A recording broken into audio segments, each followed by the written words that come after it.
When the animated Christmas special, the Rapsittie Street Kids Believe in Santa, made its cable television premiere on December 7th, 2002, it would also be executive producer Eric Rose's very first time seeing any of the computer animation that he paid a small studio $500,000 to create. And as the first musical number started, I'm guessing it only took Eric about 1/4 note to come to the realization that he probably should have made time for at least 1 or 2 weekly meetings with the animators. The animators were like, you just told us to bring the Rapsittie kids to life. You never specified that we were also supposed to give them human souls. And so began the singular month that the Rapsittie Street Kids believed in Santa on several WB-owned affiliate stations, gracing our screen with their vacant eyes and rigid movements, gliding around textureless backgrounds with disembodied voices, all of which were provided by a surprisingly star-studded cast, somehow featuring the voice actors behind iconic Disney princesses such as Ariel, Belle, and Bart Simpson. Oh, you didn't know? Fox sold off some of its characters into arranged marriage with some of the single princes from the Magic Kingdom in an effort to extend holiday peace times during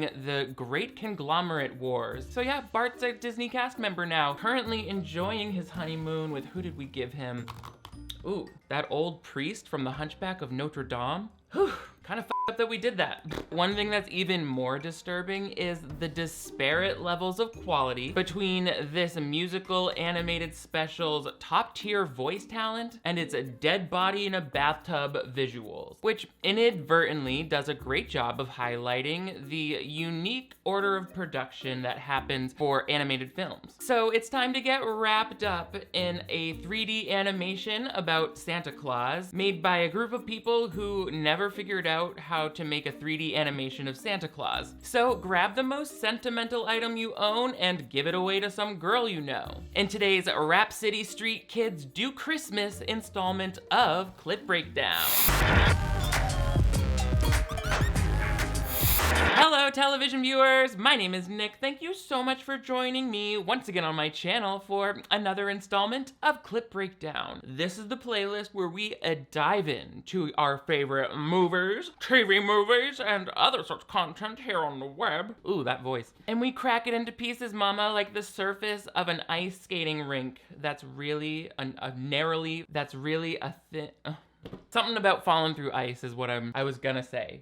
No one cares about that. I break the movie into clips and we make fun of it, is the takeaway message. And sweetheart, it did not take long after starting to Google crazy Christmas specials before this one came up, and also several people have mentioned it to me in various direct messages and things. So I just had to take a look, and the Rapsittie Street Kids, which is already the hardest combination of words ever to say, Believe in Santa, is some of the wildest, not only vinyl film that I've seen, but the production, the story behind it, its weird kind of status is very iconic. Now, I mentioned a star-studded cast, and I'm not joking, and it kind of makes sense. I mean, after reading how this movie was produced with basically no oversight from the executive producer or the director, and really just a small computer animation studio, a place called Wolf Tracer Productions. They were hired by Eric Rose and his business partner's production company called J. Rose Productions, and you can imagine if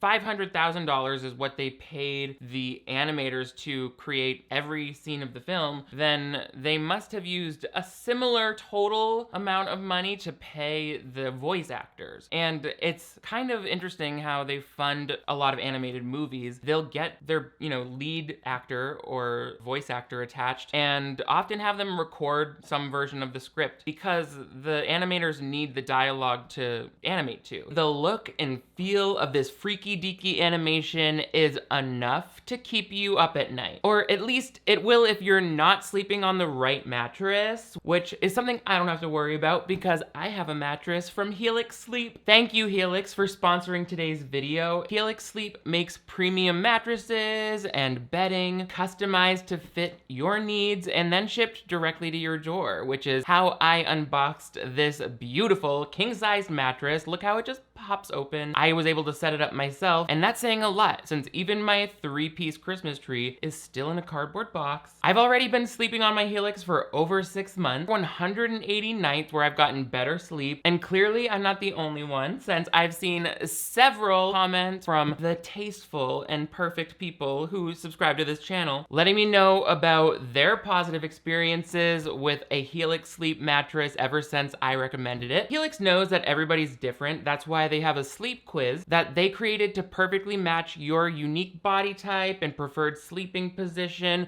with the right mattress. Helix matched me with the Helix Midnight Luxe mattress, chosen for me as a fiercely devoted and lifelong side sleeper. It also has a Glaciotex cooling cover, which was a great way for me to further customize the mattress to fit my needs. It helps keep me just the right temperature, even though I pile on the blankets. I love how supportive my Helix mattress feels on my spine. With your Helix sleep mattress, you get a 100-night sleep trial to be sure that your mattress is the perfect choice for you. And if for any reason it's not, you can have it picked up for free and get a full refund, along with a 10-year extended warranty. And there are even financing options and flexible payment plans available. Oh, did I mention it also ships out to you for free within the US? I love my Helix, and I think you will too. If you're looking for a new bed, check out Helix, click on the link below, or go to helixsleep.com/DiRamio for up to $200 off your Helix sleep mattress and 2 free pillows that I absolutely adore. Thank you so much once again to Helix for sponsoring this video. So these actors, including the likes of Mark Hamill, who played Luke Skywalker and also voices the Joker, Nancy Cartwright, who famously voices Bart Simpson on The Simpsons. I have an announcement to make.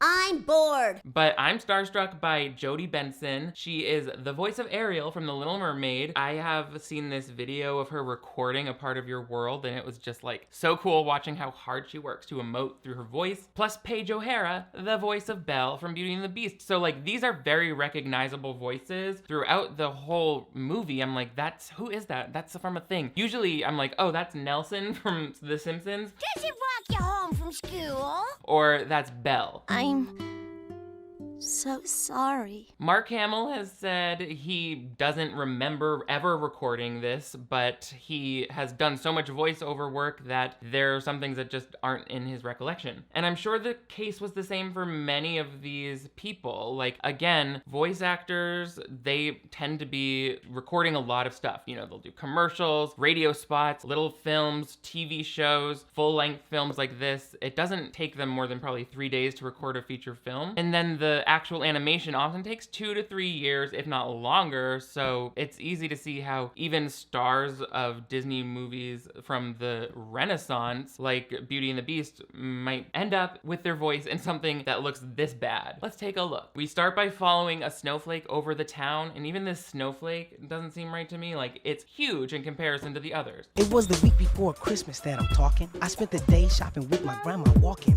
Okay, well now you're full on sprinting like a bunch of carpenter ants. How am I not supposed to already feel unsettled? Those kids just scattered off the school bus like they've seen a lot of violent crime at that cul-de-sac. But this is only the beginning, trust me. Throughout the entire movie, we'll see that the animators never quite captured a realistic speed for most human activities, nor a realistic reason for why most humans would perform them. If you ever see me with my feet firmly planted on the ground, flailing my arms like that, it means I've been caught in a glue trap. So you need to decide whether you're going to watch me struggle to death or do the humane thing and put me out of my misery with a rock. Come on, you know you want to use the rock. Look at my stupid little rat face. So right off the bat, we hear this main character who we learn is Ricky, and then after that learn is not the main character. Not a good script. We hear him rapping, but I did not put it together at first that maybe that's Rapsittie, the Rapsittie Street kids. It's a rapping city. Then I also thought maybe it's Rapsody, like Rapsody, Rapsody, something music, because not all of them rap. Ricky exclusively raps. He does not speak in prose. He doesn't speak in prose ever.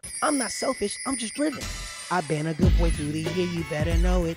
Get ready, Santa Claus, to start decking the halls with gifts. It's a little weird how all of the hip-hop holiday vocals started well before Ricky was established on screen. Because at first, I had no way of knowing which character was supposed to be singing. And then they showed this close-up of Ricky with his mouth moving, and I still had no idea which character was supposed to be singing. Because if you read his lips, he's actually saying, me, moo, yep, ribbit. So, a lot of archetypes in this movie.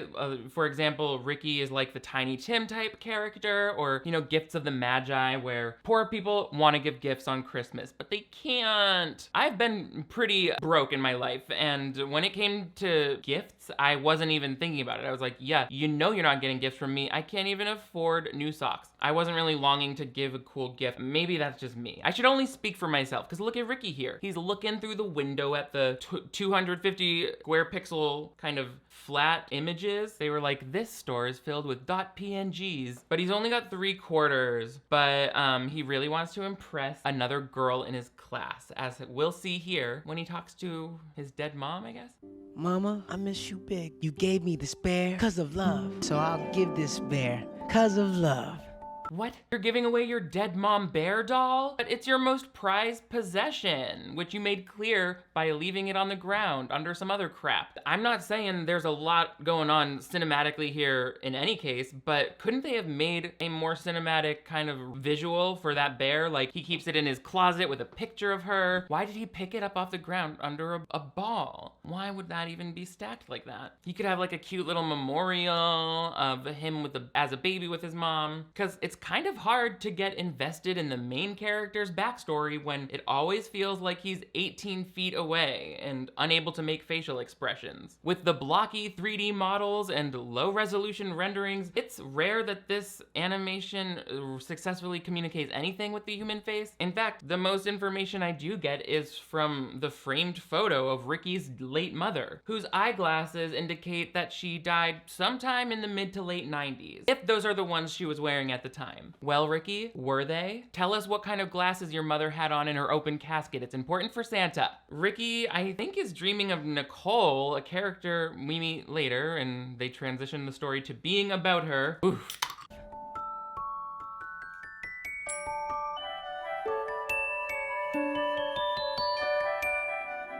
Not even sure what was supposed to be happening on screen for that shot. I think he just bowed like a gentleman before checking the temperature of her pelvic area using the back of his hand, again, like a gentleman. Women and girls are not cattle, Ricky, which means you actually don't need to manually confirm that they have healthy udders. Rapsittie Street Elementary kind of looks exactly like the one-story elementary school I went to, which was also named after a street. It's meant to be. Did I mention that these gifts were for the class gift exchange? Like, they put all the gifts in a bag and grab one out, and that's where we meet the rest of the kids in the class. Nicole, you get a feel for her vibe right away. Mommy schedules me for my own hair lady. Smithy! Hey, Nicole, duck! I mean dinosaur! Smithy, you better stop it with your low gravity shenanigans, or Nicole's gonna come over there and up the top half of your face just as bad as that circus chimpanzee who snapped and ripped off your lower jaw. Yeah, we know about it. I heard that's the same red scarf the monkey was wearing at the time. And now Smithy uses it to conceal his fully exposed tongue, which has somehow trained itself to vibrate in frequencies that replicate all of the same sounds someone with lips could make. The human body is fascinating. You can tell that Nicole is maybe a little status obsessed from her first line of dialogue, which I've decided to also adopt as my catchphrase. Mommy schedules me for my own hair lady. For people like me and Nicole, that line says everything we need people to know about us. We're super young, adorably helpless, and we both regularly visit our own hair lady, which is a large bundle of stolen salon clippings shaped like a woman that you talk to as though it's a therapist. But actually, I don't know, Nicole is a little young to have collected all of the necessary hair clippings for that. She might be referring to like a hairstylist? Oh well, we're both supporting women-owned businesses, so still works. I know Hair Lady is gonna be really proud of how I handled that. So for no reason at all, in terms of the script, Ricky is really good at decorating the tree. He's like throwing shit on the tree. I would be like, we all wanted to enjoy the activity of putting ornaments on the tree, but thanks. There are all of these characters. They all have these famous voices behind them, and they all have faces that look like they've been kicked. Like everyone's got a sled accident forehead in this movie. There is like this trio of bullies who, oh, they really drive me nuts. I forgot about them till just now. For some reason, we're like starting this movie on some random day where the kids go on a skating trip. I'm ready to skate bigger and faster than my mom can make the biggest sandwich in the world. All right, lots to unpack there. First, can you elaborate on your plan to ice skate bigger than your mom's ability to create the world's largest sandwich? And then explain what you mean by skating faster than that. Wait, did Patty finally set the speed record for giant sandwich building as well? I'm so proud of her. And a little suspicious as to why Subway still won't hire her. I'm just saying, Smithy, no one could be that bad at writing cover letters. And you should confront her about being a convicted felon in the middle of opening presents on Christmas morning. Would you listen to me being all mischievous? You know what? Doing Elf on the Shelf this year has really rubbed off on me. Now I'm a naughty lister for life, and I don't need a therapist-shaped hairball to cope. Although I still plan on seeing her monthly for medication management. So I guess the field trip is just to justify a little action scene where the bullies are attacking Smithy and they get caught on his scarf, so they pull him along. He always has this scarf on his mouth. He always has a sandwich in his hand. The scarf thing was a smart decision because it's one less character you have to try and animate the mouth in sync with the dialogue, which never looks right, but it couldn't have been no work to make the lips flap. So there's the three bullies, and then there's this blue-haired guy who's literally inconsequential, but also kind of a bully. It's like, just erase that character. It's a little crowded out on that ice. So the kids are back inside, and now I guess it's time to open presents. But the boys be roughhousing. Oh, this movie gets really sexist, so enjoy this homoerotic reprieve. No! Get off me! You are back where you belong. Listen, I know you're probably expecting me to make some inappropriate observation about what we just saw on screen, but I'm not gonna go there because there's nothing inherently sexual about two people wrestling for a shaped sandwich, especially if it's the last shaped sandwich, and that's the only vegetarian option on the menu at your gay cousin's engagement party. By the way, congratulations to my cousin Brandon on his engagement. Thank you for inviting me to the party, and I'm sorry for tackling you that night. Can you just comment yes under this video if I'm still allowed to come to the wedding in September? And if so, buy more sandwiches for it. I'm not trying to kick your at your gay wedding, Brando. I don't have a gay cousin named Brandon, but I do have a gay cousin. If you don't have a gay cousin, you are the gay cousin. F all this, right? We just want to open the presents.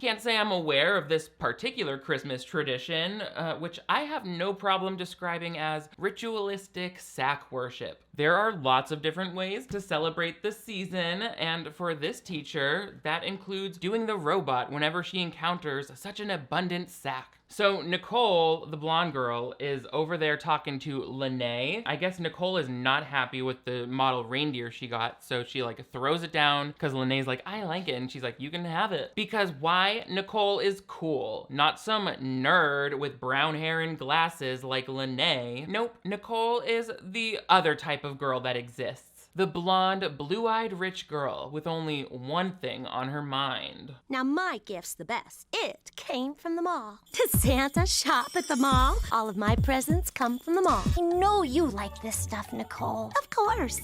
It's sold in the malls. We get it, honey. You like going to the mall almost as much as the closeted gay guys who like to cruise for sex in the Target bathrooms, but it's making you sound a little more desperate than cool. And that's because deep down, you know that 10th grader who works at the ear piercing kiosk doesn't really think you're cool. She gives a free pair of studs to everyone who gets pierced on their birthday. Lene's face could not be sharper if it were the actual knife that killed Ronald Reagan. He didn't die from that. I don't know what killed that son of a bitch, but if it didn't do it enough, I'll do it again. I didn't say that. Not threatening dead president. There are very random moments that hold up negative gender stereotypes or reaffirm very sexist values. And the weird thing is they're from characters who don't matter and don't exist in the whole movie. Miss Parrington, get him away from me! Get him away from me. That means he likes you. Yeah, it means he likes you. So why don't you shut the up, no-name girl? Don't ruin this opportunity for yourself. As for you, young man, great job on all of those unwanted behaviors. We have no notes for you, other than maybe save them for a girl who's a little less mouthy than red jumpsuit apparatus over there. That's someone who clearly doesn't have the self-confidence to try and fix you. The movie also has what I consider to be negative racial stereotypes. One of the only black men in the whole cast coming into the classroom saying Merry Christmas and then covertly hitting on the teacher in a way that's supposed to be a joke, but the dialogue is written with so many miles of space between like getting the message across that I had to like do mental gymnastics to understand this. He was hitting on her and not being like, there's a shooter in the building. Like he could be saying anything. Oh, and she's like, I know my family will spoil me rotten. And he's like, so I guess that means, she's like, that's right. We're very happy at the McGillicuddy household. I'm like, that's a weird way of saying you don't want to the principal. Anyway, Ricky didn't give this gift to Nicole in the gift giving session because he had picked it out specially for her. But what I don't get, and the script fails to convey, is how Ricky ever decided that he had a crush on Nicole. Like, Lene seems a lot nicer. And honestly, the shape of her face is gonna give him a nice back massage when they spoon. He's the little spoon. Why are they spooning as children? Fuck it, never mind. He gives the bear to her, and Nicole is like, I don't want this. Now, for this movie, I guess this moment is what passes for an inciting incident. I can't even exchange this nasty old thing. You might be smart with books, but you sure are stupid. I give you a real gift and you don't get it. I mean, she was obviously super ungrateful and rude, but how is she supposed to get specifically what this bear means to you until you tell her? She can't tell the teddy bear is something your mom used to own because the dry cleaners washed out most of the deathbed smell. And Nicole's not a bloodhound trained to find cadavers, so Nicole walks by the dumpster and throws that bear in, which, real classy, honey. And then Lene shows her the .jpeg art decorations in her yard. And Lene is not done giving Ricky a terrible trauma in his childhood. Like, you just threw away the gift he gave you because you suck, and now you're harassing his big empty house? Who gave you that candle? That is a really mean thing to say. Do you see anything else? Oh, see, for the kids nowadays. I can't quite put my finger on it, but I still feel like something about Ricky's impoverished home life and hard to understand non-parental guardian feels racially charged. Also, see what I mean about the script being confusing with its own, like, jokes? Or like its own meaning? She asks who gave them that candle and then says like, well, do you see anything else in their house? And it's like, since they have nothing in their house, they can't also have a candle? They shouldn't be able to have a candle? Like, I don't get it. It's so weird. Just be meaner, say the direct thing, be like, wow, nice big empty house. You can hear my echo in there. Wow. You know, like, come on. It's a shitty thing, but it's a thing, so it works. Okay, with that being said, I'm not trying to be mean, but I also want to know who gave them that candle. Was their name Apollo, god of sun and light? Because that little candle is glowing like a white dwarf. If the family really needs money, they could probably sell that to a nuclear energy plant for $2 to $3 billion. But whatever, it's your lives. I guess if you want to waste all that valuable radiation just blasting it into Ricky's face and skeleton, he's gonna have bits of muscular tissue starting to come loose over time. Soon he'll be like, last Christmas, I burned off my face with enough hot gas to send me to space. And the audience can be like, enough hot gas at my studio tour. What's a studio tour? Stadium tour. Ugh, this movie sucks. Look how empty all of the sets are. Poverty aside, there's not a thing on the wall. Everything is just some weird Photoshop gradient. This movie was made in a program called 3D Composer, and the textures and effects were added with Photoshop and After Effects. So Ricky writes a letter to Santa to ask him to give everybody things that they wanted for Christmas. He wanted everyone to be happy. What was it? Oh yeah, he writes to Santa, please give toys to everyone in my class, even Nicole, who I gave my bear to before you took Mama to the angels. He doesn't say that, but he says the angels took her, and they do seem to kind of use Santa as a sub-in for Jesus in a lot of this. I just get the feeling. So Ricky goes to deliver this letter, and right as he puts it into the mailbox, it blows away. Oh yeah, it falls out of the stack of his other mail and gets lifted into the wind and happens upon Nicole. And I hate that this script doesn't have anything to do with Santa yet. He's writing a letter to Santa, but it was the wind that blew the letter the wrong place. And we all know the wind is controlled by Jack Frost. No, but I mean, in a more thoughtfully crafted movie, or one that didn't seem unable to portray Santa, there might be a Santa type man, like Santa dressed in brown as the mail carrier, and he's like, oh, she says Santa's not real. Hey, well, then how come I gonna get this letter all the way up to him? And then gives him a candy cane, a clue that Santa's involved. And then Santa accidentally drops the letter in front of Nicole's house and gives some parting words of advice. That would be probably a little more Santa forward for a movie called Believe in Santa. Speaking of that sense of belief, Nicole is really mean to Lene. I'm like, God damn, you're on a Christmas Eve rampage, sweetheart. Destroy the social circle. She's like, you believe in Santa still? Ah! And Lene's like, Lene goes home completely doubting the existence of Santa. Meanwhile, Nicole goes up to her room and suddenly... As on Christmas Eve, old Santa will see the best kid in the world is me. Oh, now Santa's gonna think you're the best girl in the world? Really, Betty Spaghetti? I mean, maybe if he was judging you in a dance competition, but that's only because you're the only human on Earth who can briefly float in midair. Although somehow that looks even less graceful than your signature move, which is like a mix between doing the Charleston and cross-country skiing in a nightmare. So it's obviously supposed to be played as a twist that I keep wanting to call her Jessica Simpson. I guess I see it.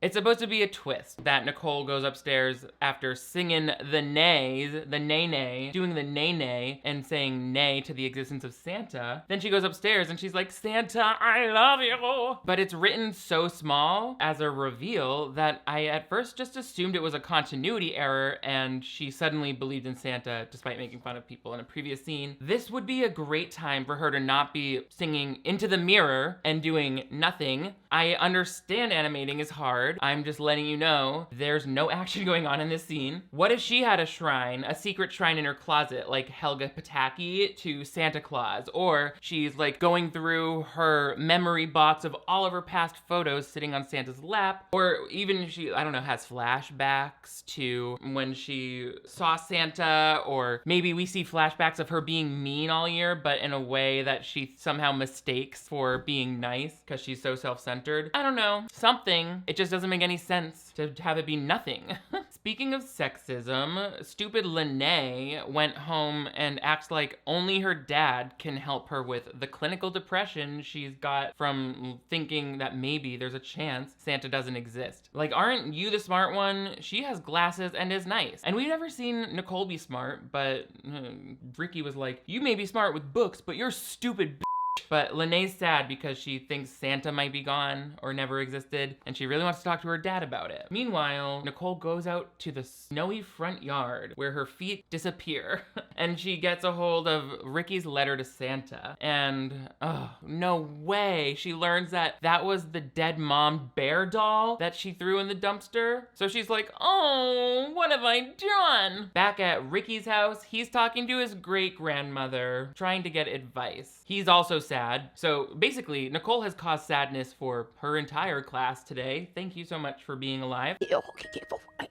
You just Isn't that what Santa does? It was from my heart. oh, see, for the Wow, great grandma, that is so probably true, and such good advice maybe. Isn't it fascinating how the screenwriter didn't even have to give this character actual words so that we could understand her role in the story? It's almost like they made this racial stereotype recognizable based on skin color and speech pattern alone. I read that this gag where great grandma is not easily understood by the audience, but everybody around her understands her, was created when the voiceover artist, Deborah Wilson, a cast member of Mad TV, had a corrupt audio file that I guess somehow sounded boop, boop, boop, boop, boop. But as we've discussed previously, it's also remarkably similar to the racial cultural stereotype of the mammy figure. These characters, usually elderly women of color who provide wisdom to the main character. Granted, it's usually a white main character, not their own kids, but the fact that they don't even give her lines to speak. I mean, she's literally not a well-rounded character.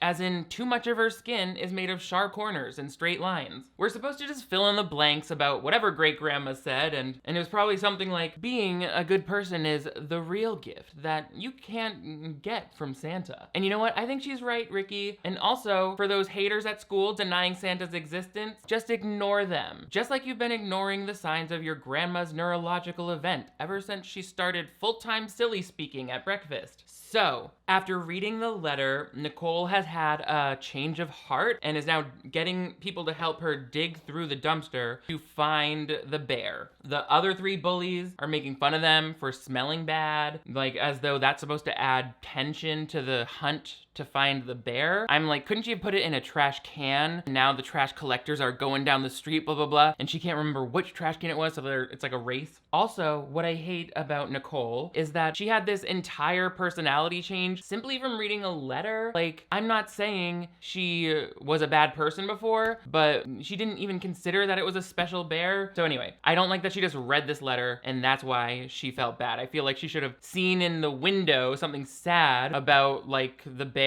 or overheard something from someone else. It needed to be more active than just her getting a hold of some private correspondence. The two girls plus Smithy then go in the basement and look through the trash cans. That's all for nothing. This is just padding and filler. And then they go to the stupid junkyard and the bullies are trying to hassle them. So Smithy throws his sandwich, which I guess throwing a sandwich makes dogs chase people. Wouldn't they just go eat the sandwich? They like chase these guys out. Oh, the sandwich explodes onto them in like little colorful pieces. This movie sucks. Like, why is that the action we're focusing on? I want to know what Ricky's up to. Like, what is Ricky doing that's so sad? Does he have to make dinner for his baby sister? Does he have to do all the cleaning and he's not having a good Christmas? What is up? Why don't I feel bad for him? But finally, Nicole finds that stupid bear and shows up at Ricky's house. And then we cut over to Lanae's house where her dad is finally there to fix everything, like a gentleman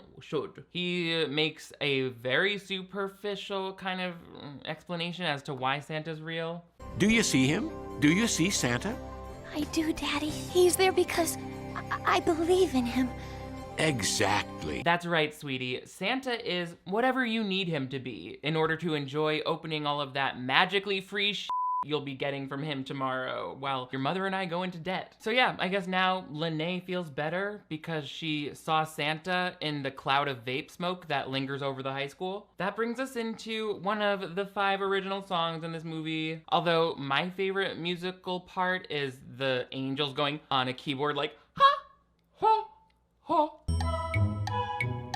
But you know, this is catchy. Because we all believe in Santa, there will always be a Santa. Santa alive inside of me and you. So as you see, it turns out you can get some passable original Christmas music if you just Google Translate some of the lyrics from a North Korean propaganda hymn and then change some of the proper nouns to Santa, and voila, Merry Christmas. We devote our lives to Santa. We would sacrifice our lives for Santa. Santa, supreme leader, brings your doom. As you can see, a lot of the musical numbers consist of just looking into a mirror or other piece of glass and letting your hands float gently like you're in a lazy river. Again, the night comes and then day comes and it becomes Christmas morning. Very uneventfully. Like, I don't know where Ricky's at right now. Oh, I guess she apologized. Is that what she did? What did she say to him yesterday? When she showed up at his house, face looking busted. She shows up looking like someone curb stomped her. I don't know what's up with the graphics. And she's like, here's your bareback. And he's like, well, this is my gift to you. And she's like, but didn't your grandma throw it in the ocean in the end or whatever? He's like, it means a lot to me, but so does friendship. She's not your friend. She was barely even humane to you in school. You should take that bareback. Yeah, I take it bareback, Ricky. That's not okay. Anyway, it's now Christmas morning, and there is no sense of magic to it, which I think is a key component of getting kids into a Christmas movie. Like the excitement of going to bed on Christmas Eve, we didn't see it. The maybe was that Santa I heard type of thing, we don't know it. But anyway, Cole is opening all of her gifts, and her mom is like, oh yeah, your grandma sent one. A present from Grandma came last week in the mail. This is what Ricky asked Santa for. Oh, that's right. Ricky wrote that he wanted a video box in his letter as well. But I guess I can see why Santa decided that Nicole deserved it instead, based on how she was a total every day of her life up until yesterday. You know, for a movie called Believe in Santa, the events of Christmas morning sort of do nothing but make Santa's existence seem very doubtful. Like, the prognosis is not good. The mood could not be more severe regarding Santa if the principal who came into the class was like, do you believe Santa wears a red suit and lives in the North Pole? Well, he doesn't, because he's dead. I'm telling you, we found his body being dragged completely naked by 8 dehydrated reindeer. So there's your answer. Merry next holiday to you. Face it, Rapsittie street kids, there is no fair and loving Santa in this world. And if there is, he doesn't give a shit about us. We're just lab rats to Santa who are stupid enough to cough up milk and cookies in exchange for much higher value retail items that our parents bought at Target. But that's okay, because Nicole got this extra video game thing that she doesn't even want from her grandma. So she rushes to Ricky's house as fast as her legs can carry her, which, spoiler alert, is unnaturally slow.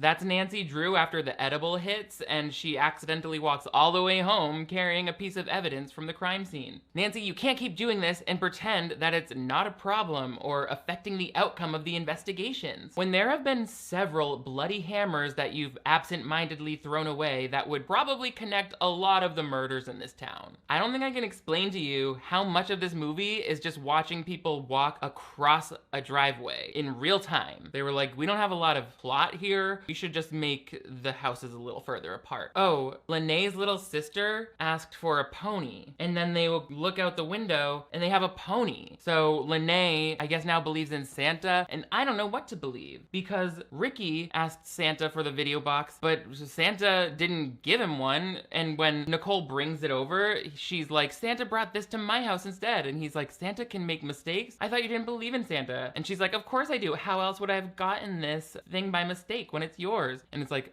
because you're rich and your grandma's rich also. Like, I don't understand. Santa, we know Santa didn't bring that because your grandma gave it to you. I guess it's supposed to be like she's giving something of hers, like he did with the bear, but I wish that they could bring in that gift of the Magi thing where it's like her whole movie, she's been wanting this specific thing, blah, blah, blah, blah, blah. And then she gives it to his little sister or something because she wants them to have a good Christmas. You know, not something she didn't even want. That seems so stupid. The grandma did it. But then this pony, is that a real pony? The pony doesn't move an inch, not a pixel. So I can't tell if like it's a stuffed pony that the mom got them, or like they don't make it ambiguous there, because it's like, you got that from Santa then, but not Ricky. It seems like Ricky didn't get anything for Christmas. Just to be clear, if Santa does exist, he did choose to ignore Ricky, most likely the only deserving person on the cul-de-sac. How come the little sister running up to that pony looks like Miranda Sings from YouTube, but like shrunk down, you know? Anyway, the whole group of parents and families all end up at Ricky's house, and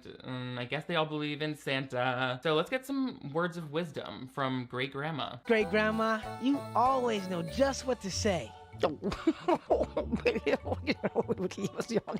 Christmas. Yay, Great Grandma made it all the way through the holidays. Well, we should probably put you into a medical coma now so they can figure out why your pillow is always saturated with brain fluid in the morning. Love you, mwah, go to sleep. Okay, seems like they're all happy, although I would love some definitive answers on whether Santa's coming to f this ass tonight. I'm just kidding. Hey! What's that? Wow! Believe in Santa. Don't worry, we're not telling you what to believe. It's more like a stern group suggestion meant to intimidate you. Don't you know there's a war on Christmas, babe? We're fighting it. Way up north where the air gets cold, there's a tale about Christmas that we've all been told. It's the Little Saint Nick, Little Saint Nick. That's the war on Christmas soldiers chanting. It's the Little Saint Nick. That's my name. I forget that sometimes when it's in songs. So I guess Santa's real because we saw a 2D shadow of him not moving float across the roofscape. I can't help but notice we've only ever seen Santa as a shape in the sky, so that's weird. And we get a lovely snowflake blowing as a way to wrap this up. I don't know what this actual final shot is after that, what it's supposed to mean.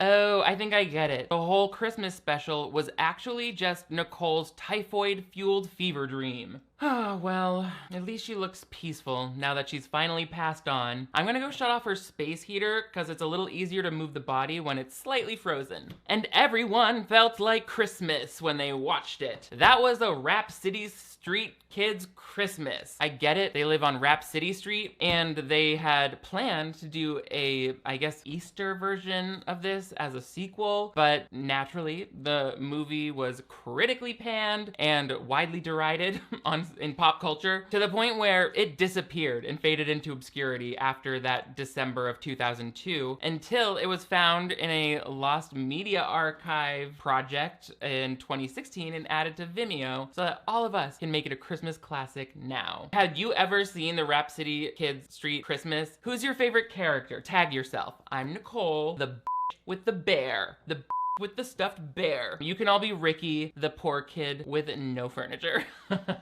I'm just kidding, but thank you so much for joining me for this cringeworthy television special, and thank you to all who suggested it. Make sure you give this video a big thumbs up if you want to see even more Christmas content. I'm coming at you fast this next couple weeks, so get ready. But most importantly, if you're new to my channel, I would love to have you click that subscribe button right over here. That way you never miss new videos from me. I upload 2 new ones every week, so turn on notifications. That way you'll always be the first to know when I'm building you a snowman and making you kill snowmen. Snowmen made of human flesh and bone. Whoa, my mischievous elf on the shelf side. Also, I've got merch available and a Patreon where you can access exclusive bonus content and virtual watch parties that are a merry, festive, and fun time every month of the year. You guys are all the greatest. Thank you for doing a Christmas Rapsittie singing with me. Everybody's going to the Christmas beat. I'll see you next time.